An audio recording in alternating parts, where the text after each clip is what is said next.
اچھا، ایک اور بڑا جو ہے نا انٹرسٹنگ سا لوگوں کو لگتا ہے کہ یہ نیوز پڑھنے والا اتنی زیادہ چیزیں یاد کرتا ہے، حالانکہ ٹیلی پرومپٹر ہوتا ہے. تھوڑا سا اس کے بارے میں بھی بتائیے گا کہ یہ مسٹری ہے کیا؟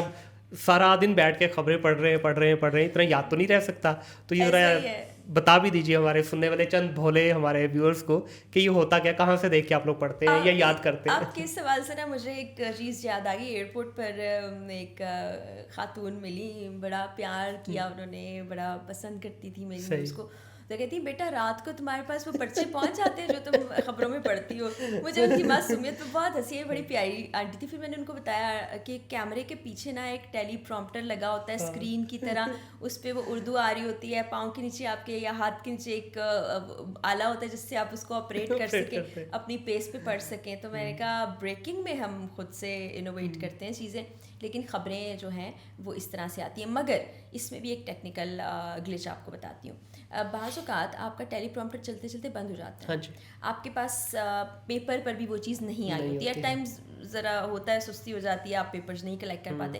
تو اگر آپ کو نیوز کا نہیں پتا تو آپ کچھ نہیں بتا پائیں گے، آپ خاموش ہو جائیں گے. تو اس کے لیے آپ کے سامنے ایک مانیٹر ہوتا ہے. اور بہت بار ایسا ہوا کہ نہ پرومپٹر چل رہا تھا، نہ ہی سامنے رکھا لیپ ٹاپ چل رہا تھا، نہ ہی پیپرز تھے. تو سامنے مانیٹر کو دیکھ کے جو ٹکرز آ رہے ہوتے ہیں اس سے خود سے ہم نے ہیڈ لائن بنائی اور پڑھی.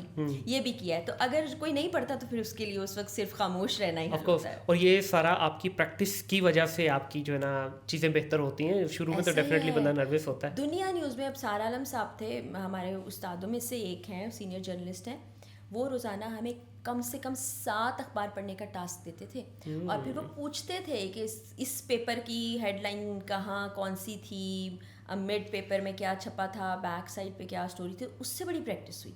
ابھی یہ رواج مجھے لگتا ہے کم ہو گیا. ابھی تو بلکہ ایک جب سے یہ سوشل میڈیا کا دور آیا نا، جس ٹائم کی آپ بات کریں اس وقت سب سے زیادہ جو فوکس کیا جاتا تھا الفاظ کے چناؤ پہ تھا، کالمز ہم کہ آپ کے جو ادائیگی ہے وہ کس طرح ہے، کتنے اچھے طریقے سے آپ اردو کے الفاظ جو ہے یا انگلش کے الفاظ ان کا. اب تو جتنا آپ توڑ مروڑ کے اس کو پڑھیں گے، جتنا اس کے اندر وہ ہوتا ہے نا سلینگ لینگویج لے کے آئیں گے، اتنا آپ وانابی اسٹائل یو اسٹائل میں آئیں گے، اتنا آپ زیادہ پاپولیرٹی کی طرف جائیں گے. لیکن مجھے لگتا ہے کہ ہر پیشے کا، ہر چیز کا ایک ڈیکورم ہوتا ہے، اس کو برقرار رکھنا چاہیے. ہمیں سب سے پہلے جو بات پاکستان ٹیلی ویژن میں سکھائی گئی تھی کہ آپ اگر اردو بول رہے ہیں تو اس میں انگریزی کی آمیزش کرنے کی کوئی ضرورت نہیں، کیونکہ آپ کو دیکھنے والے اردو سنتے اور سمجھتے ہیں. تو ہم محنت کیا کرتے تھے. ابھی تک بھی بہت سے الفاظ ایسے ہیں جن کی پروننسیشن ہمیں نہیں آتی ہے، تلفظ ہمارا ٹھیک نہیں ہوتا ہے، لیکن اس کو پھر آپ اپنے سینئر سے یا لغت سے یا پڑھنے کے بعد بہتر کر سکتے ہیں. تو یہ سفر تو آپ کا جب تک آپ زندہ جاری رہے گا.